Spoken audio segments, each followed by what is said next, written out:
ഇപ്പോൾ ആം ആദ്മി പാർട്ടി എങ്ങനെയാണ് ഡൽഹിയിലെ ആ, ആ, ഫലങ്ങൾ സാധാരണഗതിയിൽ എന്ന് നമ്മൾ നോക്കിയാൽ വളരെ വിചിത്രമായി തോന്നും. കാരണം 2015 2020 67 സീറ്റുകളാണ് യഥാക്രമം 2015 2020.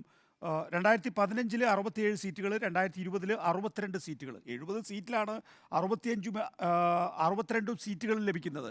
അത് ഈ സംസ്ഥാന നിയമസഭയിൽ കെജ്രിവാൾ സെൻട്രിക് ആയിട്ടുള്ള ക്യാമ്പയിൻ നടക്കുമ്പോഴാണ്. അതായത് നമ്മൾ ഇന്നലെ ചർച്ച ചെയ്തിട്ടുള്ള ഈ വെൽഫെയർ പ്രോഗ്രാംസ് ഉണ്ടല്ലോ, ആ വെൽഫെയർ പ്രോഗ്രാംസുമായി ബന്ധപ്പെട്ടിട്ടുള്ള ചർച്ചകൾ നടക്കുമ്പോഴാണ് ആം ആദ്മി പാർട്ടി വലിയ വിജയം നേടുന്നത്. അപ്പോൾ എതിരാളികൾ നാമാവശേഷമായി പോവുകയാണ് ചെയ്യുന്നത്. പ്രധാന എതിരാളിയായി ബി ജെ പി ഉണ്ട് എന്ന് പറയുമ്പോൾ തന്നെ ബി ജെ പിക്ക് ആകെ സീറ്റ് കിട്ടുന്നത് 3ഉം 7ഉം ഒക്കെയാണ് എന്നുള്ളതാണ് പ്രധാനം. കോൺഗ്രസിന് സീറ്റേ ഇല്ല എന്നുള്ള അവസ്ഥയുണ്ട്. അതേസമയം നാഷണൽ ഇലക്ഷൻ വരുമ്പോഴോ ഒരു നരേന്ദ്രമോദി സെൻട്രിക് ആയിട്ടുള്ള ക്യാമ്പയിനാണ് നടക്കുന്നത്. അപ്പോൾ നരേന്ദ്രമോദി സെൻട്രിക് ആയിട്ടുള്ള ക്യാമ്പയിൻ വരുന്ന സമയത്ത് ആം ആദ്മി പാർട്ടി നാമാവശേഷം അവിടെ ഇവരുടെ ആം ആദ്മി പാർട്ടിയുടെ വെൽഫെയർ പ്രോഗ്രാംസ് ഒന്നും ഒരു വിഷയമേ ആകുന്നില്ല.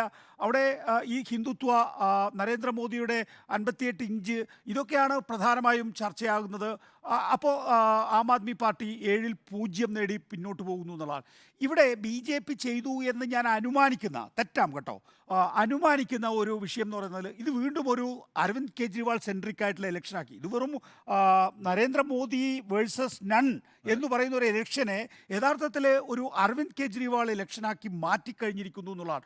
അതിൻ്റെ റിസൾട്ട് എന്താണ് എന്നുള്ളതാണ്. അപ്പോഴാണ് നമ്മൾ അല്പം ദിവസങ്ങൾ തിരിഞ്ഞു പിന്നോട്ട് പോയാൽ 7 സീറ്റുകളിൽ 4 സീറ്റുകൾ ആം ആദ്മി പാർട്ടി മത്സരിക്കുകയും 3 സീറ്റ് കോൺഗ്രസ് മത്സരിക്കുകയും ചെയ്തിട്ട് ഒരു ഫോർമിഡബിൾ ആയിട്ടുള്ളൊരു ഫോഴ്സായി ഇന്ത്യ ബ്ലോക്ക് മാറിക്കഴിഞ്ഞിട്ടുണ്ട് എന്നുള്ളതാണ്. ഇത് ദില്ലിയിൽ മാത്രമല്ല, തൊട്ടടുത്ത പഞ്ചാബിലും ഇതേ രീതിയിൽ പ്രതിഫലിക്കാം. നോക്കൂ, പഞ്ചാബിൽ കോൺഗ്രസും ആം ആദ്മി പാർട്ടിയും ഒന്നിച്ച് മത്സരിക്കേണ്ടതില്ല എന്നുള്ളതൊരു തീരുമാനമാണ്.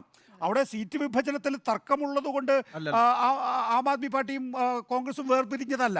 കാരണം മൂന്നാമത്തെ ഒരു ശക്തി പ്രധാന എതിരാളിയായി വരാതിരിക്കാൻ വേണ്ടി പഞ്ചാബിൽ ആം ആദ്മി പാർട്ടിയും കോൺഗ്രസും മത്സരിക്കുന്നു എന്നുള്ളതാണ്.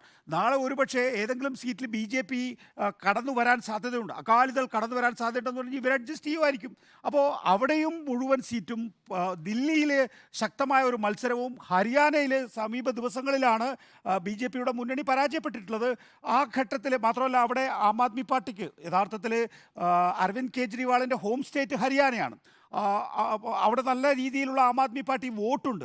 ഈ വോട്ട്, ഇനി വേറൊരു കാര്യം വരാൻ പോകുന്നത്, ഈ വികാരം മാത്രമല്ല, വോട്ടിന് സാധാരണഗതിയിൽ നമ്മൾ എന്താ കാണുക, കോൺഗ്രസും ആം ആദ്മി പാർട്ടിയും എന്ന് പറയുന്നത് 10 വർഷം മുമ്പുള്ള ബദ്ധശത്രുക്കളാണ്. ഈ ആം ആദ്മി പാർട്ടിയും കോൺഗ്രസും യോജിച്ച് നിൽക്കുന്നു എന്ന് കണ്ടാൽ തന്നെയും ഈ വോട്ടുകൾ അങ്ങോട്ടും ഷെയർ ചെയ്യപ്പെടുമോ എന്നുള്ളതാണല്ലോ പ്രധാനപ്പെട്ട കാര്യം. ഇപ്പം ഉത്തർപ്രദേശിൽ കോൺഗ്രസും സമാജ്വാദി പാർട്ടിയും യോജിക്കുമ്പോൾ കോൺഗ്രസിൻ്റെ വോട്ട് ഞങ്ങൾക്ക് ഷെയർ ചെയ്യപ്പെടുന്നില്ല എന്ന് എല്ലാ കാലഘട്ടത്തിലും സമാജ്വാദി പാർട്ടി കുറ്റം പറയാറുണ്ട്. B S P Samajwadi party ചേരുമ്പോൾ ബി എസ് പിയിലേക്ക് സമാജ്വാദി പാർട്ടിയുടെ വോട്ട് പോകും, പക്ഷേ ബി എസ് പിയുടെ വോട്ട് സമാജ്വാദി പാർട്ടിക്ക് കിട്ടുന്നില്ല എന്നുള്ള അവസ്ഥയുണ്ട്. പക്ഷേ ഈ ഘട്ടത്തിലും ഇപ്പോൾ ആം ആദ്മി പാർട്ടിയുടെ വോട്ട് കോൺഗ്രസിന് കിട്ടുമോ എന്നുള്ളത് സംബന്ധിച്ച് ഒരാശങ്ക കോൺഗ്രസിനുണ്ടായിരുന്നു. ഇപ്പോൾ അത് ദില്ലിയിൽ മാത്രമല്ല, ഇപ്പോൾ ഉദാഹരണത്തിന് ഹരിയാനയിലായിക്കോട്ടെ, അസമിലായിക്കൊള്ളട്ടെ, ഗുജറാത്തിലായിക്കൊള്ളട്ടെ, ആം ആദ്മി പാർട്ടിയുടെ നല്ല പ്രസൻസ് ഉള്ള ഇടങ്ങളിലെല്ലാം തന്നെയും കോൺഗ്രസിൻ്റെ വോട്ട് ഷെയർ, അല്ലെങ്കിൽ ആം ആദ്മി പാർട്ടിയുടെ വോട്ട് ഷെയർ കോൺഗ്രസിന് കിട്ടുകയും ആം ആദ്മി പാർട്ടി മത്സരിക്കുന്ന ചില്ലറ സീറ്റുകളിൽ കോൺഗ്രസിൻ്റെ വോട്ട് പോവുകയും ചെയ്യുന്ന രീതിയിൽ കാര്യങ്ങൾ കൺസോൾഡേറ്റ് ചെയ്യുകയാണ് എങ്കിൽ, ഒരിക്കൽ കൂടി ഞാൻ അതിൻ്റെ തെരഞ്ഞെടുപ്പിൻ്റെ സ്ഥിതി പറയാം. നോക്കൂ, തെക്ക് നമുക്കറിയാം, കേരളത്തിൽ ഇവിടെ ഇന്ത്യ ബ്ലോക്കിന് അപ്പുറത്തേക്ക് വേറൊരു ബി ജെ പി ജയിക്കുമെന്ന് കരുതാനാകില്ല. തമിഴ്നാട്ടിൽ വലിയ ഭൂരിപക്ഷത്തോടു കൂടി ഡി എം കെ ജയിക്കുമെന്നാണ് എല്ലാ സർവേകളും പറയുന്നത്.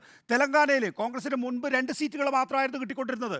ഇപ്രാവശ്യം അതിൽ കൂടുമെന്ന കാര്യത്തിൽ ഒരു തർക്കമില്ല. കാരണം ബി ആർ എസിൻ്റെ എല്ലാവരും ഒലിച്ചു പോയി കഴിഞ്ഞിരിക്കുന്നു. അവിടെ പ്രധാന ശക്തിയായിട്ട് ഇപ്പോൾ ബി ജെ പി, രണ്ടാം ശക്തിയായിട്ട് ബി ജെ പി വന്നിരിക്കുന്നു. കോൺഗ്രസ് ആണ് അവിടുത്തെ മുഖ്യശക്തി. കർണാടകത്തിൽ കഴിഞ്ഞ തവണത്തെ കിട്ടിയ സീറ്റ് കിട്ടില്ല എന്ന് ഏതാണ്ട് ഉറപ്പിച്ചു കഴിഞ്ഞിരിക്കുന്നു ബി ജെ പി. അതുകൊണ്ടാണല്ലോ ജെ ഡി എസിനെ ഒപ്പം കൂട്ടിയിരിക്കുന്നത്. അപ്പോൾ തെക്ക് കഴിഞ്ഞതിനേക്കാൾ മോശപ്പെട്ട റിസൾട്ടാണ് ഉണ്ടായിരിക്കുന്നത് എന്നുള്ളതാണ്. പിന്നെ കിഴക്ക് മോശമായതുകൊണ്ടാണ് നിങ്ങൾ ജെ ഡി യുവിനെ കൂട്ടിയിരിക്കുന്നത്. മാത്രമല്ല, ജെ ഡി യുവിനെ കൂട്ടിയെങ്കിൽ തന്നെയും അവിടെ മഹാഗഠബന്ധൻ വലിയ നേട്ടം ഉണ്ടാക്കിക്കൊണ്ടിരിക്കുന്നു എന്നുള്ളതാണ് അവിടെ നിന്നുള്ള ഗ്രൗണ്ട് റിപ്പോർട്ട് നമുക്ക് കിട്ടുന്നത്. അപ്പോൾ കിഴക്കും പ്രശ്നങ്ങൾ, ഇപ്പം ജാർഖണ്ഡ് മുക്തി മോർച്ചയിൽ ഈ പറയുന്ന രീതിയിൽ അറസ്റ്റ് കഴിഞ്ഞതിന് ശേഷം അവരും ഒരു പുനരുജ്ജീവനത്തിൻ്റെ പാതയിലാണ്. കിഴക്കതാണ് സ്ഥിതിയെങ്കിൽ പിന്നെ മഹാരാഷ്ട്രയിൽ പടിഞ്ഞാറേക്ക് പോയാൽ മഹാരാഷ്ട്ര എന്ന് പറയുന്നത് കുറച്ചുകൂടി മെച്ചപ്പെട്ട റിസൾട്ട് ഉണ്ടാക്കുമെന്നും ഈ പറയുന്ന സർവേകൾ തെളിയിക്കുന്നു. പിന്നെ ഏതാ ഉള്ളത്? ഹിന്ദി ഹാർട്ട്ലാൻഡ്, ഹിന്ദി ഹൃദയഭൂമിയാണ് പ്രശ്നം. അവിടെയാണ് ഇപ്പോൾ ഈ അരവിന്ദ് കെജ്രിവാളിൻ്റെ അറസ്റ്റ് ചില മാറ്റങ്ങൾ ഉണ്ടാക്കാൻ പോകുന്നത്. നമ്മൾ ഓർക്കണം, 2019 ലോക്സഭാ തെരഞ്ഞെടുപ്പിൽ ഈ ആം ആദ്മി പാർട്ടി, കോൺഗ്രസ്, തൃണമൂൽ കോൺഗ്രസ്, പിന്നെ BSP, AMIM ഇതെല്ലാം വേറെ വേറെ മത്സരിച്ചിടത്താണ് ഇനിയിപ്പോൾ BJP വേഴ്സസ് ഒരു സിംഗിൾ കാൻഡിഡേറ്റ് എന്നുള്ള അവസ്ഥ വരുന്നത്. അപ്പോൾ അബ്കി ബാർ 400 ബാർ എന്ന് പറഞ്ഞ് മുദ്രാവാക്യം വിളിച്ച് മുന്നോട്ട് പോകുന്ന BJPയെ സംബന്ധിച്ചിടത്തോളം വലിയ ആശങ്കയിലാണ്. ആ ആശങ്കയാണ് യഥാർത്ഥത്തിൽ അരവിന്ദ് കെജ്രിവാളിൻ്റെ അറസ്റ്റിലേക്ക് എത്തിച്ചത്. അത് കൂനിന്മേൽ കുരുവായി.